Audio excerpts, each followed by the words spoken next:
బోధన్లో MLA Shakeel గారి ఆధ్వర్యంలో కూడా మరి నిన్నగాక మొన్న జరిగిన జాబ్ మేళాలో 500 మంది పిల్లలకు ఉద్యోగాలు ఇచ్చుకున్నామని చెప్తా ఉన్నారు.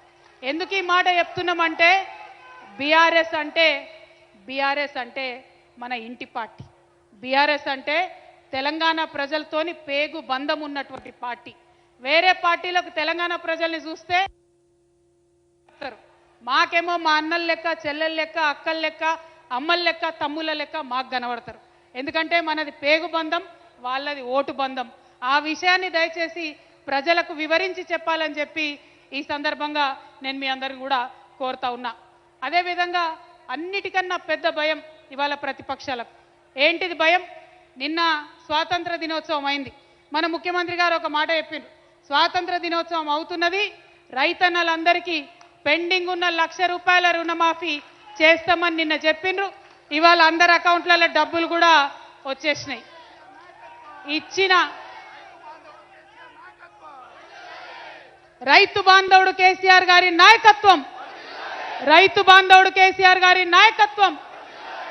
మనము 2 దఫాలుగా దాదాపు 35 లక్షల మందికి ఈ రాష్ట్రంలో రుణమాఫీ చేసుకున్నాం. 35,000 కోట్ల వరకు కూడా రుణమాఫీ చేసుకోవడం జరిగింది. కాబట్టి రైతన్నలందరి దగ్గరికి దయచేసి వెళ్ళండి. ఒక పక్క రుణమాఫీ, ఇంకొక పక్క రైతు బంధు. అన్నిటికన్నా ముఖ్యమైనది మన బోధనలోనే దాదాపు 1000 మంది రైతులు చనిపోయినారు. దాదాపు 1000 మంది రైతులు. కోవిడ్ వచ్చింది కాబట్టి కొద్దిగా ఎక్కువ మంది రైతులు చనిపోయినరు. ఎట్లా చనిపోయినా, సామాన్యంగా చనిపోయినా, యాక్సిడెంట్ అయి చనిపోయినా, జబ్బు వచ్చి చనిపోయిన ప్రతి ఇంటికి దినవారాలు వెళ్ళక ముందే 5 లక్షల రూపాయలు మన బీమా పథకం కూడా చేరిన విషయం మీ అందరికి కూడా తెలిసింది. చర్చ జరుగుతున్నది. 54 కోట్ల రూపాయలను కూడా రైతు కుటుంబాలకు మనం ఇచ్చుకోవడం జరిగింది. నేను కోరేది ఒకటే, దయచేసి ఆలోచించండి. ఏం మాట్లాడతారు కాంగ్రెస్ వాళ్ళు? నిన్న టీవీలో ఒక ప్రోగ్రాం పెట్టిండ్రు, తిరగబడదాం తరిమి కొడతామని చెప్పారు. నేను ఒకటే చెప్పిన, తిరగబడుడు తరిమి కొట్టుడు మా దగ్గర నడవదు. ఎందుకు? గులాబీ కండువ కప్పుకున్న వాళ్ళు తిరగబడితే మీరు ఎక్కడ తిరగలేరు. మన దగ్గర ఇప్పుడు మన కార్యకర్తల మీటింగ్ పెట్టుకుంటేనే 1,000 మంది వచ్చారు. అదే మనం ఒక సభ అన్నాం అనుకోండి, లక్షలాది మంది వస్తారు, వాళ్ళు తట్టుకునే పరిస్థితి ఉండదు. ఇవాళ ఆ విషయం మర్చిపోయి నోటికి ఎంత వస్తే అంత మాట్లాడుతూ ఉన్నారు. కానీ మనం సహనం తప్పొద్దు. ఎందుకంటే మనకు బాధ్యత ఉన్నది. మనం ప్రభుత్వంలో ఉన్నాం, మన ప్రజల మంచి మనం కోరుదాం. నేను ఇవాళ తెలంగాణ ప్రజలకు ఒకటే రిక్వెస్ట్ చేస్తా ఉన్నా, ఆలోచించండి, ఆశీర్వదించండి. ఆలోచించండి. ఏం ఆలోచించండి? 24 గంటలు కరెంట్ ఇస్తున్న కేసీఆర్ కావాలా, 3 గంటల కరెంట్ ఇస్తా అన్న కాంగ్రెస్ కావాలా? దయచేసి తెలంగాణ ప్రజలు ఆలోచించండి. ఉద్యోగ ప్రకటనలు ఇచ్చే కేసీఆర్ కావాలా, నిరుద్యోగులను చేసేటటువంటి కాంగ్రెస్ కావాలా? దయచేసి ఆలోచించాలి. కంటి వెలుగులు ఇచ్చేటటువంటి కేసీఆర్ కావాలా, కరెంటు కోతలను ఇచ్చేటటువంటి కాంగ్రెస్ కావాలా? దయచేసి ఆలోచించాల్సింది కోరుతున్నా. మనం బాధ్యతగా ఉన్నాం, ప్రభుత్వంలో ఉన్నాం, దండం పెట్టి మన ప్రజల్ని సంజాయించుకోవాలి. ఆలోచించమని కోరాలి, ఆశీర్వదించమని కోరాలి. మన ముఖ్యమంత్రి గారు ఎప్పుడు ఒకటే మాట చెప్తారు, ఇది కార్యకర్తలు ఉన్నారు కాబట్టి చెప్తా ఉన్నా, ఎంత ఎదిగితే అంత ఒదిగి ఉండాలి. ఇవాళ బోధనలో చూసుకుంటే 95% మంది మనమే సర్పంచులు, మనమే ఎంపీటీసీలు, అన్ని చైర్మన్లు మనమే, అన్ని కౌన్సిలర్లు మనమే. ఆశీర్వదించారు ప్రజలు అట్లా మనని. ఎందుకోసం? మంచి పనులు చేస్తున్నాం కాబట్టి ఆశీర్వదించారు. రేపటి నాడు కూడా అదే జరగాలని చెప్పి మనం కోరుకోవాలి. ప్రతి ఇంటికి వెళ్ళాలని చెప్పి నేను కోరుతా ఉన్నాను. మీ అందరికీ ఒక చిన్న కథ చెప్తాను. నేను ఎందుకోసం చెప్తున్నా అంటే, కేసీఆర్ గారి గురించి మీరు గ్రామాలలో చెప్పాలి. ఒక ఊరు ఉన్నదట. ఆ ఊర్లో ఏమైంది? బాగా రోజులైనట వాన పడతలేదు, అసలే వాన పడతలేదు. చాలా ప్రార్థనలు చేసిరు, మొక్కిండ్రు, ఏమో చేసిరు, ఎంత చేసినా వాన పడతలేదు. పడకపోతే ఇక ఊరోళ్ళందరూ అనుకున్నారట ఇక లాభం లేదు, ఏదో బాగా పెద్ద పూజనే పెట్టుకోవాలి, మనం కప్పలకు పెళ్లి చేయాలి, దేవునికి పూజ చేయాలి, అందరం పోదాం పండి ఊరు బయట అని చెప్పి ఒక పెద్ద అయ్యగారిని తోలుకొచ్చుకున్నారట. అందరు కలిసి ఊరు బయటకు పోయినరట. అందరు ఊరు బయటకు పోతారు, పూజ సామాను పట్టుకున్నారు, పసుపు కుంకుమ గింకుమ అన్ని పట్టుకున్నారు, అందరూ బయలుదేరిపోతారు.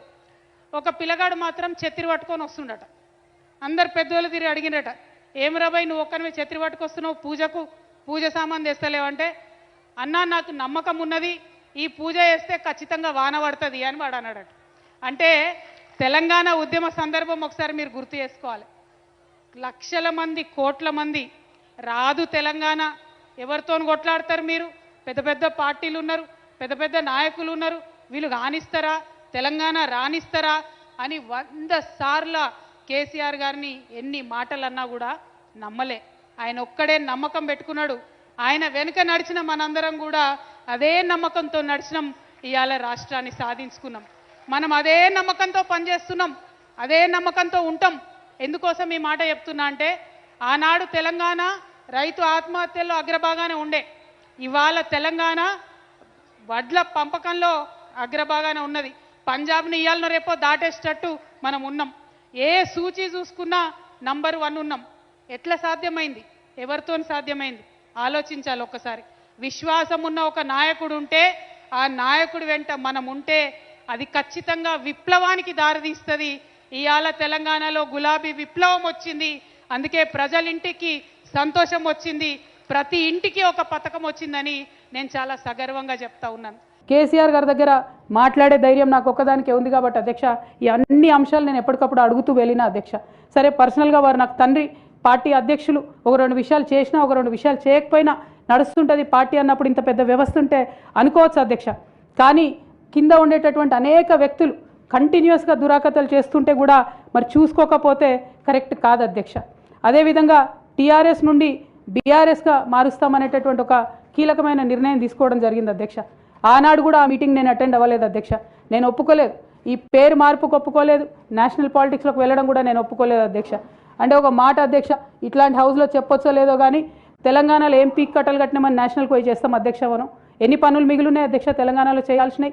2 పెద్ద రివర్స్లో, ఒక పక్క గోదావరి, ఇంకో పక్క కృష్ణ, 1,89,000 కోట్లు ఖర్చు పెట్టినాం అధ్యక్ష. కొత్తగా ఇచ్చిన ఆయకట్టు ఎంత అంటే 14 లక్షల ఎకరాలు అధ్యక్ష. 1,89,000 కోట్లు అంటే ఎంత అధ్యక్ష? 1,00,000 కోట్లు ఖర్చు పెడితే 20 లక్షల మంది పేద ప్రజలకు ఇంటికి 5 లక్షలు వేసుకున్నా 20 లక్షల మందికి పేద ప్రజలకు ఇల్లు ఇవ్వచ్చు అధ్యక్ష మనం.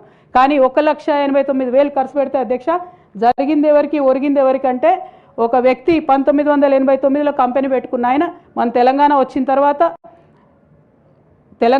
తర్వాత ఫోర్బ్స్ జాబితా ఉంటుంది అధ్యక్ష, దాంట్లో 45వ స్థానం ఒక కాంట్రాక్టర్ దక్కించుకున్నాడు అధ్యక్ష. అంతకుమించి జరిగింది ఎవరికి ఏం లేదు అధ్యక్ష. ఇండ్లు లేని పేద ప్రజలకు ఇండ్లు రాలే అధ్యక్ష. కానీ ఆ కంపెనీకి మాత్రం 1,02,666 కోట్ల విలువైన ప్రాజెక్టులు ఒకటే కంపెనీకి పోయింది అధ్యక్ష. ఇది ప్రైవేట్ విషయం అని అనిపించవచ్చు అధ్యక్ష, కానీ తెలంగాణ రాష్ట్రం తెచ్చుకున్నదే ట్రాన్స్పరెన్సీ కోసం, తెలంగాణ రాష్ట్రం తెచ్చుకున్నదే అకౌంటబిలిటీ కోసం, తెలంగాణ రాష్ట్రం తెచ్చుకున్నదే ఇండిపెండెన్స్ కోసం. ఇవేవి లేనటువంటి తెలంగాణ రాష్ట్రాన్ని మనం ఊహించని కూడా ఊహించలేము అధ్యక్ష. చూసుకుంటూ ఊరుకోవడం కూడా సరికాదు అధ్యక్ష. అదేవిధంగా అధ్యక్ష, ఇంకో పక్క తెలంగాణను పదే మోసం చేస్తున్నటువంటి భారతీయ జనతా పార్టీ అధ్యక్ష ఒక్క ప్రాజెక్ట్ కూడా నేషనల్ ప్రాజెక్ట్ హోదా ఇవ్వలేదు అధ్యక్ష. ఒక్కటంటే ఒక్కటి కూడా విభజన హామీలు అమలు చేయలేదు అధ్యక్ష. ఐఐటిఆర్ లాంటి సంస్థ మన దగ్గర వస్తే ఎంతోమంది యువకులకు ఉద్యోగాలు వచ్చాయి అధ్యక్ష. అవి పర్సనల్గా ఇవ్వకుండా ఆపారు అధ్యక్ష. అనేక కంపెనీలకు అయితే మీరు మహారాష్ట్ర బోండి, గుజరాత్ బోండి అని చెప్పి భారతీయ జనతా పార్టీ పెద్ద నాయకులు చెప్పి ఇక్కడ యువకులకు అన్యాయం చేశారు అధ్యక్ష. భారతీయ జనతా పార్టీ మీద ఎడతెగని పోరాటం నేను చేశాను అధ్యక్ష. అది పార్లమెంట్లో మాట్లాడడం కావచ్చు, బయట మాట్లాడడం కావచ్చు, అనేక అంశాల మీద కొట్లాడడం కావచ్చు అధ్యక్ష. ఇంత చేస్తే కేసీఆర్ గారి మీద కక్షతో అధ్యక్ష ఆఖరికి నన్ను జైల్లో కూడా పెట్టడం జరిగింది అధ్యక్ష. అయినప్పటికీ ఏనాడు మా పార్టీ నాకు అండగా నిలబడలేదు అధ్యక్ష. 3 సంవత్సరాలు నేను ఒక్కదాన్నే ఈడీతోని, సిబిఐతోని అనేక అంశాల్లో కొట్లాడుకున్న తప్పితే ఎక్కడ కూడా పార్టీ అండగా నిలబడలేదు అధ్యక్ష. ఇది ఎందుకు చెప్తా ఉన్నా అంటే అధ్యక్ష, ఒక పార్టీ అంటే ఒక సంఘం అధ్యక్ష. ఒక సంఘం అంటే ఒకే భావజాలంతో కలిసి పనిచేసే వ్యక్తులు అధ్యక్ష. ఒకడు గాయపడి పడిపోతే వాడిని ఎత్తుకొని పోతారు అధ్యక్ష, భుజాల మీద తీసుకొని పోతారు అధ్యక్ష. లేదు నువ్వు మా భావజాలంతో కరెక్ట్గా లేవంటే తీసి ఆనాడే అవతల పడేయాలి అధ్యక్ష. అట్లా కాకుండా అదే పార్టీలో కొనసాగాలి, కానీ పార్టీ మీకు అండగా నిలబడదు అనేటటువంటిది కరెక్ట్ కాదు అధ్యక్ష. ఇది డెమోక్రటిక్ సిస్టంలో కాన్స్టిట్యూషన్ స్పిరిట్ని తీసుకొని పనిచేసేటటువంటి పొలిటికల్ పార్టీస్ బిహేవ్ చేయాల్సినటువంటి పద్ధతి కాదు అధ్యక్ష. ఇవన్నీ ఇట్లా జరుగుతూ వస్తున్నటువంటి క్రమంలో బీఆర్ఎస్ పార్టీ అధికారం కోల్పోయింది అధ్యక్ష. అధికారం కోల్పోయిన తర్వాత కాంగ్రెస్ పార్టీ వచ్చి ఒక ఎంక్వైరీ చేసింది అధ్యక్ష, ఘోష్ కమిటీ అని. బీఆర్ఎస్ పార్టీలో ఉన్నటువంటి ఏ పెద్ద నాయకుడు కూడా మాట్లాడాడు అధ్యక్ష. కేసీఆర్ గారు అంటే ఎవరు మాట్లాడారు? అదే కేటీఆర్ గారినో హరీష్ రావు గారినో అంటే అందరు లేచి నిల్చొని మాట్లాడతారు అధ్యక్ష. నేను ఒకటే అంటే అధ్యక్ష, ఒక నాయకుడిని నమ్ముకొని ప్రాంతీయ పార్టీ అంటే ఏంది అధ్యక్ష? ఒక నాయకుడు అధ్యక్ష, ఆ నాయకుడు ఆయన భావజాలం ఆయన ఐడియాలజీ మీద నడిచేదే ప్రాంతీయ పార్టీ. అది ఎన్టీఆర్ గారు పెట్టిన పార్టీ కావచ్చు, కేసీఆర్ గారు పెట్టిన పార్టీ కావచ్చు. ఆ పార్టీ నాయకుడికే దెబ్బ తగిలితే, ఆ పార్టీ నాయకుడి మీదకే మచ్చ వస్తే పార్టీ మనుగడకే అర్థం ఉండదనేటటువంటి ఉద్దేశంతో ఘోష్ కమిటీ అప్పుడు కూడా నేను ఒక్కదాన్నే జాగృతితోని ధర్నా చేసిన అధ్యక్ష. ఏ ఒక్కరు మాట్లాడరు అధ్యక్ష. ఆ తర్వాత అర్ధరాత్రి 2 గంటలకు కాంగ్రెస్ ప్రభుత్వం అసెంబ్లీలో సిబిఐ ఎంక్వైరీకి ఇస్తామంటే కూడా తెల్లారి 12, 1 గంటలు 2 గంటల వరకు కూడా మా బీఆర్ఎస్ పార్టీలో ఒక్క పెద్ద నాయకుడు కూడా మాట్లాడాడు అధ్యక్ష. కేసీఆర్ గారిని ఏమన్నా మాట్లాడారు అధ్యక్ష. మరి అట్లాంటి పార్టీ ఎందుకు ఉండాలి, ఉంటే ఏంది పోతే ఏందని నేను ప్రెస్ మీట్ పెట్టి బలంగా మాట్లాడిన అధ్యక్ష. నేను మాట్లాడలేదని నేను అంటలేను అధ్యక్ష. డెఫినెట్గా అవినీతి పరుల పేరు చెప్పిన, నేను హరీష్ రావు గారి పేరు చెప్పిన, వారి టీంలో ఉన్న అందరి సభ్యుల పేరు చెప్పిన అధ్యక్ష. ఇప్పుడు కూడా చెప్తాను అధ్యక్ష. కానీ అధ్యక్ష చెప్పిన తర్వాత తెల్లారి 2 గంటల లోపల నన్ను సస్పెండ్ చేసిండ్రు అధ్యక్ష. నేను ఒకటే కోరుతా ఉన్నా అధ్యక్ష. ఇందాక నేనైతే representation of people's act quote చేసినాను అధ్యక్ష. అందులో సెక్షన్ 19.1C అని కూడా ఉంటుంది అధ్యక్ష. ఇది రైట్ టు అసోసియేషన్లో అధ్యక్ష ఆర్టికల్ 19.1C అంటే ఒక అసోసియేషన్లో మనం మెంబర్ అయినంత మాత్రాన ఖచ్చితంగా ఆ party membership does not place an individual outside the constitution అధ్యక్ష. Especially when it concerns the allegation of corruption, maladministration and breach of public trust lies at the core of protected political speech అధ్యక్ష. Political speech has to be protected by Constitution of India అధ్యక్ష.